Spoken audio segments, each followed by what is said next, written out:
성경 예레미야서 2장 9절에서 13절까지의 말씀과 신약성경 요한복음 4장 11절에서 18절까지의 말씀을 우리가 함께 봅니다. 예레미야서 2장 9절에서 13절 말씀과 요한복음 4장 11절에서 18절까지의 말씀입니다. 제가 한 절 읽고 여러분께서 한 절 읽으시고 교독하시겠습니다. 그러므로 내가 다시 싸우고 너희 자손들과도 싸우리라. 여호와의 말씀이니라.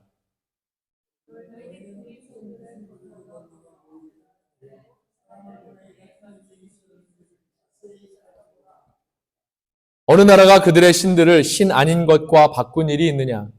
그러나 나의 백성은 그 영광을 무익한 것과 바꾸었도다.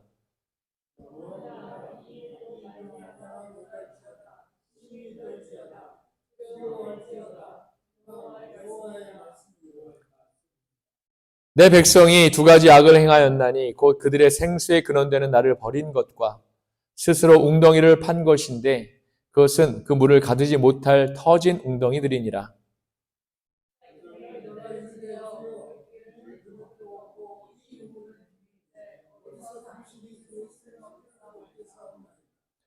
우리 조상 야곱이 이 유물을 우리에게 주셨고 또 여기서 자기와 자기 아들들과 짐승이 다 마셨는데 당신이 야곱보다 더 크니이까.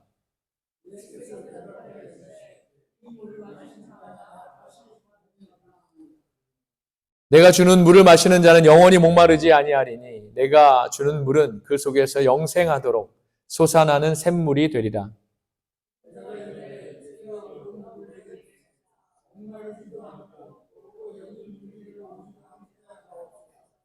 이르시되 가서 내 남편을 불러오라.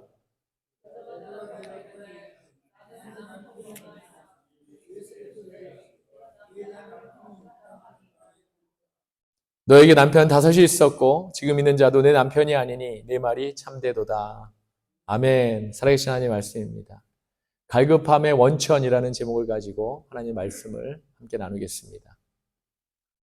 지난주에 차를 타고 집에서 교회로 오는데 우리가 이제 매년 야외 친교를 가는 그런 동네 공원 있지 않습니까? 그 공원에서 이렇게 지나치고 있는데 일하시는 분들이 앉아서 무엇인가 이렇게 하고 있는 것을 제가 보았습니다. 잔디는 이미 깔끔하게 정리되어 있는 것을 제가 봤는데 저 사람들은 앉아서 무엇을 뽑고 있나 이렇게 제가 좀 주의 깊게 보게 되었지요.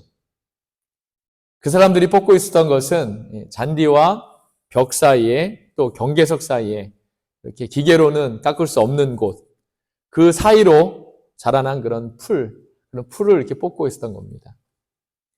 기계로 깎을 수 없으니까 직접 손으로 그 풀들을 뽑아야 하는 그런 수고를 하고 있었던 것이지요. 제가 예전에 잔디가 있는 뒷마당에 있던 집에서 살아봐서 아는데 그렇게 벽이나 경계석 사이에 삐짓고 나온 풀들, 그 풀들이 또 왜 이렇게 잘 자랍니까? 그 풀들은 잘 안 뽑힌다고 해서 이렇게 막 그냥 뜯어내면 안 됩니다. 그렇게 뜯어내려고 하면 중간에 딱 끊겨버리죠. 끊겨버려서 또 그렇게 수고를 했는데도 한 주나 두 주 뒤에 보면 그 자리에 다시 풀이 똑같이 그렇게 자라고 있는 것을 우리가 보게 됩니다. 그래서 조금 힘들고 귀찮아도 한 번에 이렇게 자꾸 흔들어야 됩니다. 흔들어서 그 풀의 뿌리까지 완전히 뽑아버려야지 그 자리에 혹시 내년에는 다시 싹이 자라서 날 수 있을지는 몰라도 당장 올해에는 풀이 자라지 않게 되는 것이지요. 그 일하시는 분들도 아마 그 사실을 잘 알고 계실 것이고 그러니 조금 힘들고 시간이 걸려도 풀을 계속해서 흔들고 두 손으로 이렇게 이용해서 뿌리채 뽑으셨을 것으로 생각이 됩니다. 저는 지나치듯 그 짧은 광경을 보고 잠시 그렇게 풀을 뽑는 생각을 하면서 그렇지, 바로 우리의 죄가 이런 것이 아닌가를 생각했습니다. 깎아도 뽑아도 그 뿌리까지 완전히 뽑지 않으면 계속해서 자라나는 풀처럼 우리의 죄가 이렇게 회개를 통해 뽑아버리고 또 뽑아버려도 정말 제대로 뽑지 않으면 계속해서 생겨나 자란다는 것을 제가 그런 것을 보면서 생각하게 되었던 거죠. 결국 우리 안에 우리 주님의 복음과 성령이 계시지 않으면 우리는 이 죄를 이길 방법이 없습니다, 여러분. 그러니 우리는 우리의 평생을 이 죄와 싸워야 합니다. 우리의 원죄는 우리 주님이 십자가의 단번에 죽으심으로 해결되었지만 우리에게 노출되어 있는 자범죄와 생각의 죄는, 판단의 죄는 우리가 말씀과 기도로 싸워서 우리 안에 내재된 죄의 본질을 완전히 그렇게 뿌리채 뽑아버려야 하는 것입니다. 이 사순절 기간을 통해서 그러한 결단과 믿음을 저 여러분 모두 세울 수 있기를 바랍니다. 저 옛날 이스라엘 백성들은 애굽을 탈출한 후에 사막 한가운데 머무는 동안 물이 없어서 힘겨워했습니다. 다른 무엇보다도 광야는 메말라 있지 않습니까? 물이 없어서 너무나 힘겨워했습니다. 이스라엘이 처음에 애굽을 탈출해서 홍해를 건널 때까지만 해도 금방이라도 젖과 꿀이 흐르는 정말 살기 좋은 가나안에 들어가 살 수 있다는 그런 희망에 부풀어 올랐었지요. 그런데 아말렉의 방해 때문에 길이 잘 나 있는 그 왕의대로라는 좋은 길로 가지 못하고 길도 없고 물이 없는 사막을 그렇게 뺑 돌아서 지나는 동안에, 그런 동안에 백성들의 불평과 원망은 이제 극에 달할 수밖에 없었던 것이죠. 백성들은 그 원망을 자신들의 지도자인 모세를 향해 쏟아붓니다. 애굽에 그대로 있었으면 우리가 이렇게 목마르지 않았을 텐데. 모세는 이 백성들의 원망을 하나님께 또 말씀드리지요. 그랬더니 무슨 일이 일어났습니까, 여러분? 처음에는 마라의 쓴물이 단물로 변하는 그런 기적이 일어납니다. 그런데 그들에게는 그것으로 충분하지 않았습니다. 마라의 물도 결국 웅덩이에 그렇게 있는 물이었기 때문에 결국에는 다 말라버린 것이지요. 그랬더니 이스라엘의 원망이 다시 계속됩니다. 그 모습을 보신 하나님께서 모세에게 반석을 치라고 명하십니다. 그리고 그 반석에서 그들 모두가 먹고 남음이 있는 생수의 물이 흘러 넘쳐 나오게 된 것입니다. 이로 인해서 이스라엘 백성의 갈증이 완전히 식혀진 것이지요. 마라의 쓴물 가지고는 안 되는 것입니다. 그것으로 당장에 그들의 갈증은 풀리겠지만 그 물이 다 없어지면 다시 갈증이 시작되기 때문에 그렇습니다.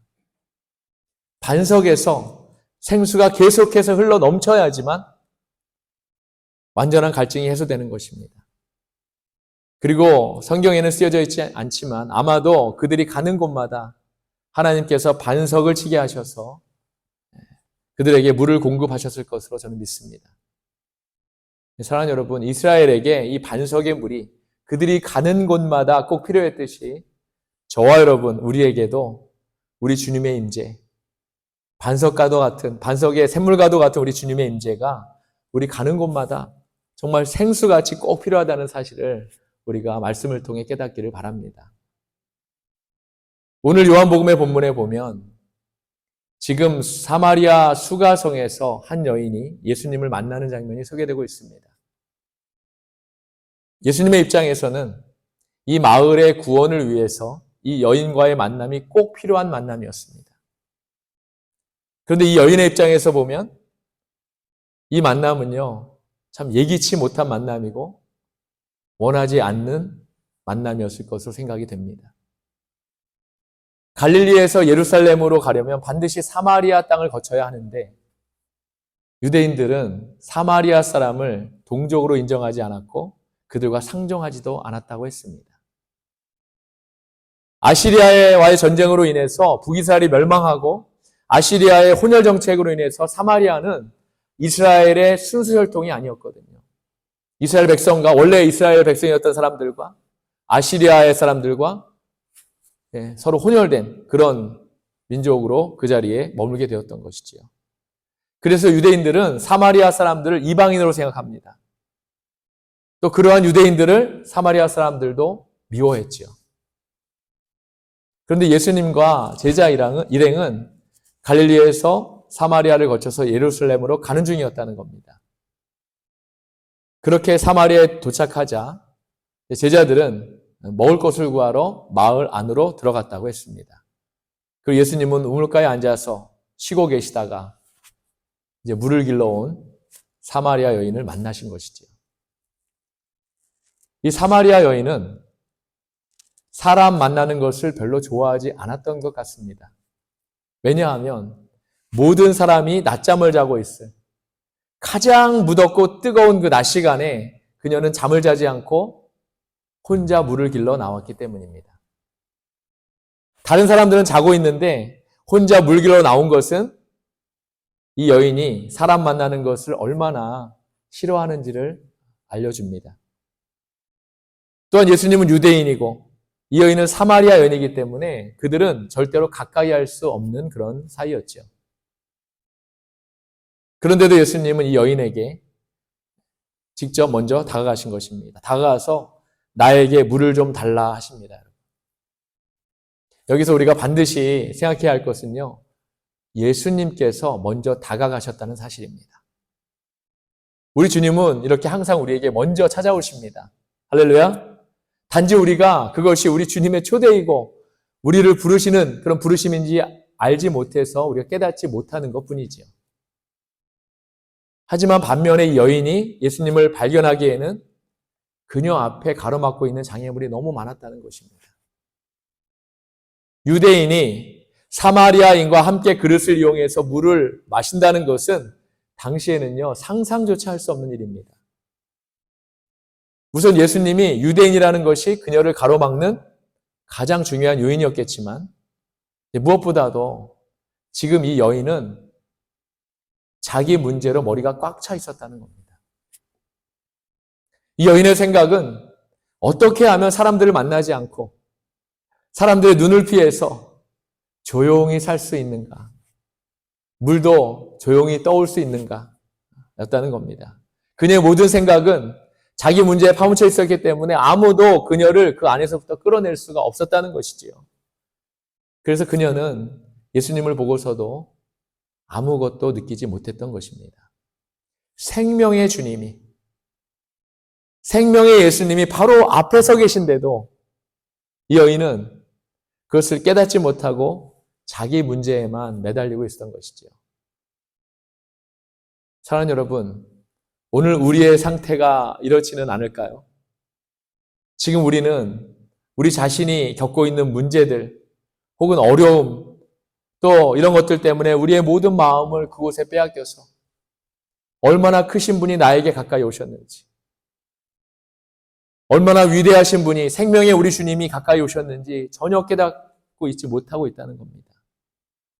하나님과 우리 사이에 장애물이 얼마나 많이 있고 또 그 거리가 얼마나 멀리 떨어져 있는지조차도 깨닫지 못하기 때문에 나에게 바로 이 앞에 다가오신 우리 주님을 우리가 전혀 알지 못해서 깨닫지 못하고 있는 것이지요.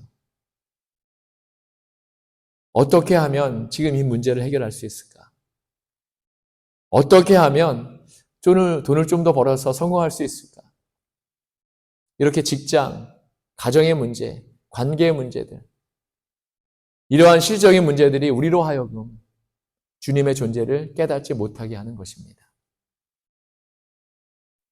이 여인은 아무도 없는 시간에 살짝 물만 떠가고 싶었습니다. 그런데 평소에 우물가 주위에 있어야 할 두레박도 지금 보이지 않으니까 그래서 걱정하고 있는데 웬 낯선 유대인 남자가 와서 물을 달라고 하는 겁니다. 여인이 주님께 묻습니다. 당신은 유대인인데 어째서 사마리아 여인이 나에게 물을 달라고 합니까?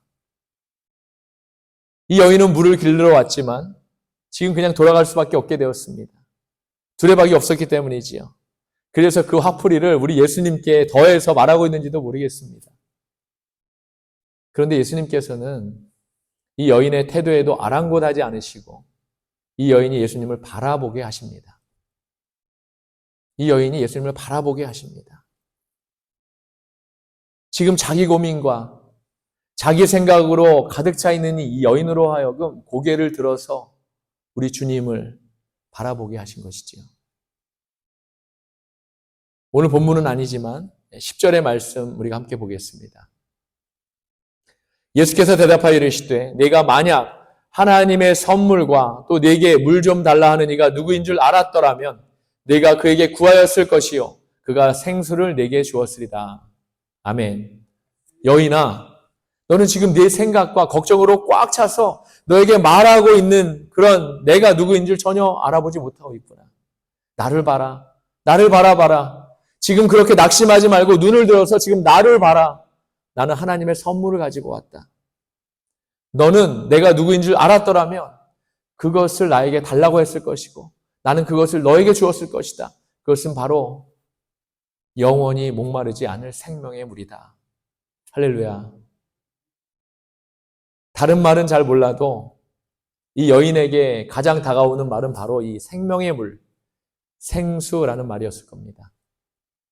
그녀에게 지금 이 생수가 꼭 필요했거든요.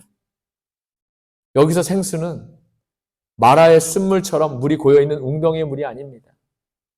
바로 반석에서 흘러넘치는 그런 신선한 샘물이죠.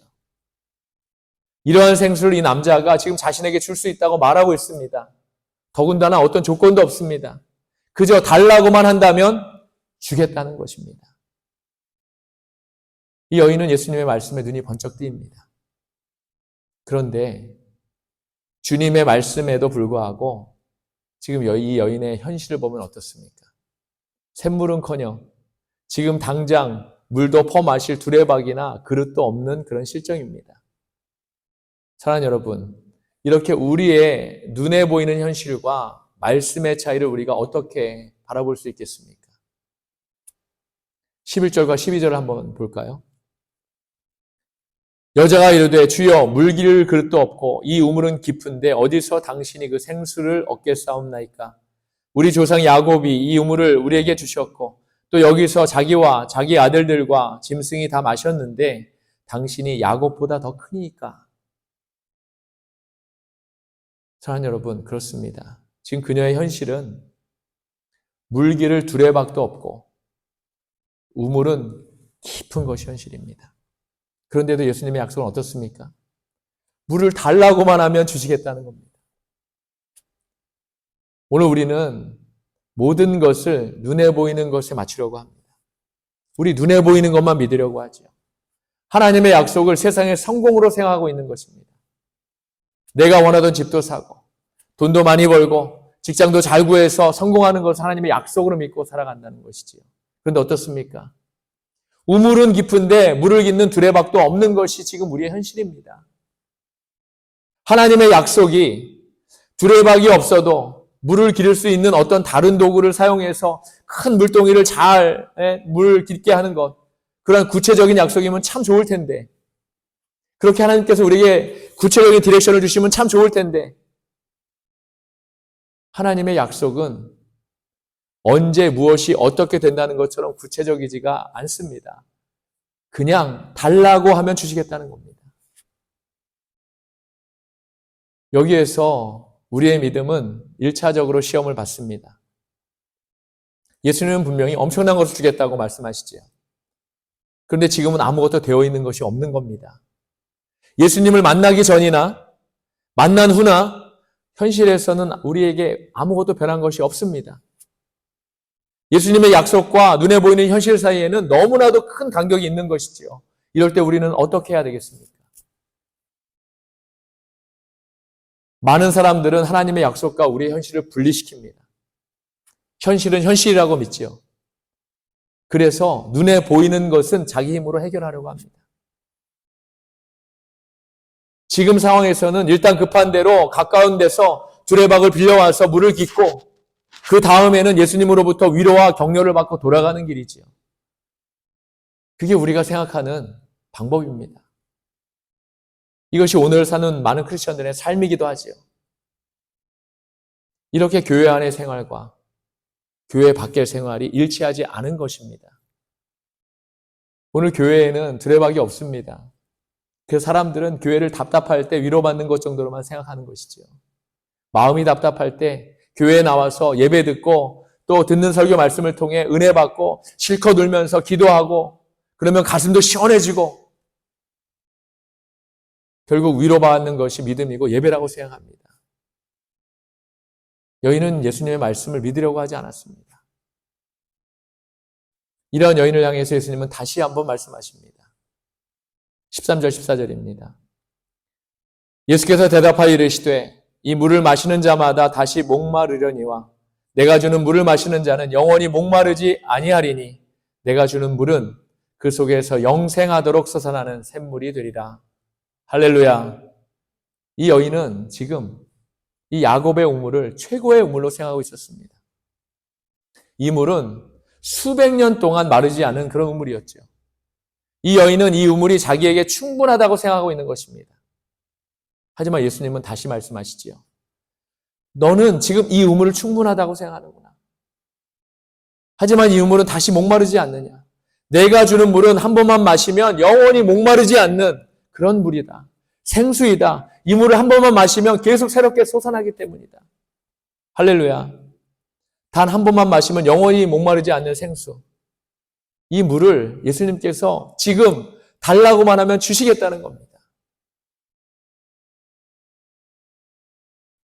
우리 주님의 그 말씀을 듣고 난 후에 이제 그 여인에게 믿음이 좀 생깁니다. 여인은 예수님에게 그 물을 달라고 합니다. 15절입니다. 여자가 이르되 주여 그런 물을 내게 주사 목마르지도 않고 또 여기 물길러 오지도 않게 하옵소서. 아멘. 사랑하는 여러분, 오늘 우리는 다시 목마를 수밖에 없는 것을 생수라고 믿고 생각하며 살고 있지는 않습니까? 좋은 직장에 안정된 사람은 이것이 전부라고 생각해서 아예 다른 것은 생각하지 않으려고 하죠. 돈이 최고라고 믿어서 돈이 생수라고 믿는 사람들도 많습니다. 명예가 생수인 사람도 있을 것입니다. 하지만 예수님은 그것이 생수가 아니라고 분명히 말씀하십니다. 그런 것들은 다시 목마를 수밖에 없다고 말씀하십니다. 이러한 우리들 안에 있는 욕심들, 이 욕심들이 바로 갈급함의 원천인 것입니다.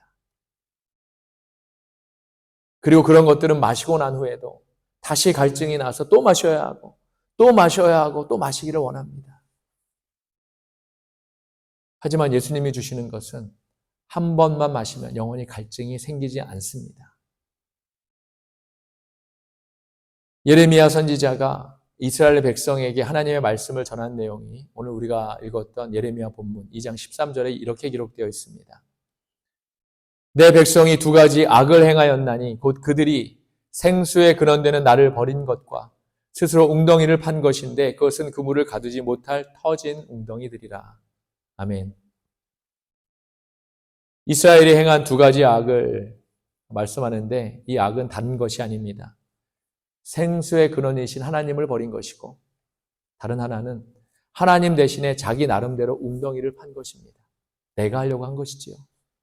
하나님의 말씀에 순종하지 않고 내가 하려고 한 것입니다. 이스라엘을 지키는 것은 하나님이신데 이스라엘은 그것을 믿지 못해서 아수르와 동맹을 맺었습니다. 이스라엘의 힘은 오직 하나님이신데 이들은 또 그 많은 병거와 말들을 사들였습니다. 사랑하는 여러분, 그러면 오늘 살아가는 우리는 어떨까요? 우리 나름대로 어떻게 하면 좀 든든한 웅덩이를 하나 장만할 것인가? 이것이 우리의 고민 아닐까요? 그래서 그런 웅덩이를 장만한 사람은 자신감이 있을 겁니다. 어깨도 쫙 펴고 고개도 꼿꼿이 들고 다닐 수 있겠지요. 자기 생활을 열심히 하는 것이 무슨 죄냐고 말할 수 있습니다. 내가 노력해서 지금 이 지위와 재산을 가지고 있는 것이 그것이 무슨 잘못이냐고 생각할지도 모르겠습니다. 하지만 사랑하는 여러분, 사람은 그렇게 만들어지지 않았다는 것입니다. 우리의 모든 힘은 하나님으로부터 나온다는 사실을 이 시간 깨닫고 고백할 수 있기를 바랍니다. 할렐루야. 지금 웅덩이에 고여있는 이 물도 다 하나님께로부터 온 것입니다. 우리 생활에 필요한 모든 것이 다 하나님께로부터 왔습니다. 그러나 우리는 그 물질이 전부인 것처럼 생각하며 살아가고 있지요. 그러면서 우리 주님께 당신이 야곱보다 더 큰 사람입니까? 이렇게 반문하는 것입니다, 여러분. 이 여인은 모든 것을 철저하게 물질적인 것으로 생각하고 있습니다. 예수님께 물을 달라고 했던 그 순간에도 정말 마시는 물로 생각하고 그 생수를 달라고 요구한 것이지요. 우리는 얼마나 하나님의 은혜를 이 물질적인 것으로 생각하고 있느냐는 것입니다. 사랑하는 여러분, 예수님께서 주시는 생수는 그런 물질적인 물이 아닙니다. 세상에 마시는 물이 아닙니다. 예수님의 생수는 바로 우리에게서 하나님의 은혜를 회복시키는 것입니다. 할렐루야. 한 번 받으면 다시는 하나님의 은혜가 거두어지지 않는 그 영생의 축복을 우리에게 주시겠다는 약속인 것이죠. 이 여인이 생수를 달라고 했을 때 예수님은 바로 생수를 주지 않으셨습니다. 예수님께서는 그 여인이 가장 숨기고 싶어하는 그러한 부분을 지적하십니다. 16절에서 18절을 보겠습니다. 이르시되 가서 내 남편을 불러오라. 대답하여 이르되 나는 남편이 없나이다. 예수께서 이르시되 내가 남편이 없다 하는 말이 옳도다. 너에게 남편 5이 있었고 지금 있는 자도 내 남편이 아니니 내 말이 참되도다. 아멘. 여인이 아무리 감추려고 해도 우리 주님의 눈을 속일 수는 없었지요. 이 순간 여인의 놀라운 과거가 드러납니다. 이 여인은 과거에 5번 결혼했다가 실패한 경험이 있습니다. 더군다나 5번의 결혼 실패 후에 지금은 결혼하지도 않은 어떤 남자와 동거생활까지 하고 있었던 것이지요. 예수님께서 이 여인에게 남편을 데려오라고 하신 것은 불꽃 같은 눈으로 이 여인의 죄를 보시고 그것을 지적하고 계신 것입니다. 우리 주님은 이 여인이 그녀의 정욕에 따라 지금까지 방탕하게 살아온 것을 다 알고 계셨습니다. 바로 이 여인의 죄악 때문에 남편을 데려오라고 하신 것이지요. 이것이 그녀의 썩은 웅덩이였기 때문입니다. 이것이 바로 하나님과 그 여인 사이를 가로막고 있었기 때문입니다. 이것이 너무나 중요합니다. 바로 그 죄가 하나님과 그 여인의 관계를 사이를 막고 있었기 때문이지요. 사랑하는 여러분, 하나님의 은혜의 생수를 맛보기 원하십니까? 그러면 하나님과 나 사이를 가로막고 있는 이것을 뚫어야 합니다. 이 벽을 뚫어야 합니다. 하나님을 버리고 내 마음대로 살려고 오늘까지 몸부림치면서 만들어온 그 웅덩이, 그런 것들의 실상을 이 시간 고백해야 합니다. 오늘까지 내가 도대체 무엇을 위해 어떻게 살아온 것인가? 그것을 여러분의 입으로 다 자복할 수 있어야 합니다. 그것들을 그대로 둔 채 하나님의 은혜의 샘물을 소유한다는 것은 불가능하다고 성경은 말씀합니다. 내가 오늘까지 하나님 없이 정욕적으로 매달려왔던 모든 것들을 내 입으로 토하여 내지 않는 한, 내 입술로 고백하지 않는 한, 내 입술로 하나님 앞에 내려놓지 않는 한, 이 샘물은 영원히 소유할 수 없는 일인 것입니다. 우리와 하나님 사이를 가로막고 있는 것은 바로 우리의 욕심이고 죄입니다. 오늘까지 내 마음대로 살아왔던 그 모든 삶들이 하나님의 은혜를 가로막고 있는 것이죠. 이것이 우리로 하여금 계속 메마른 갈증 가운데 살아가고 있는 것입니다, 여러분. 지금까지 양심을 속이고 남몰래 즐기고 있던 죄악의 단물을 버리지 않으면, 완전히 버리지 않으면 우리는 성령의 생수를 절대로 마실 수 없는 것입니다. 왜 예수님께서 이 여자에게 남편을 데리고 오라고 하셨을까요? 그것은 지금까지 잠자고 있던 이 여인의 양심을 깨우기 위해서입니다. 이 여인도 처음에는 부끄러움을 알았을 것이고 창피한 줄도 알았을 것입니다. 하지만 이제는 그런 것이 없이 뻔뻔해졌습니다. 부끄러움이나 창피한 것도 없이 자기 욕심을 위해서라면 얼굴도 체면도 없이 덤벼드는 모습으로 변했던 것이지요. 바로 이 양심의 무감각이 하나님의 은혜를 완전히 막고 있었던 것입니다. 말씀을 마칩니다. 사랑하는 여러분, 이 여인에게 있어서 죄악의 웅덩이는 쾌락이었습니다. 그리고 이것이 바로 그녀에게 있던 갈급함의 원천이었던 것이지요. 이 여인은 이 웅덩이를 계속해서 더 넓고 깊게 봤습니다. 이것이 죄악인 줄 알면서도 그것을 통해서 갈증을 해소해야 했기 때문입니다. 지금 여러분의 웅덩이는 무엇입니까?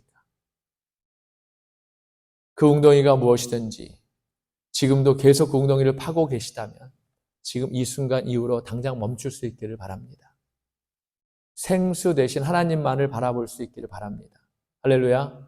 우리의 모든 삶의 근원과 목적이 바로 하나님 한 분이심을 고백할 수 있기를 바랍니다. 그러함으로 하나님의 은혜를 다시금 회복할 수 있기를 바랍니다, 여러분. 웅덩이는 영원하지 않습니다. 생명 되시고 생수이신 예수님만이 우리의 구원자이심을 날마다 고백하고 선포할 수 있기를 바랍니다. 그분의 약속이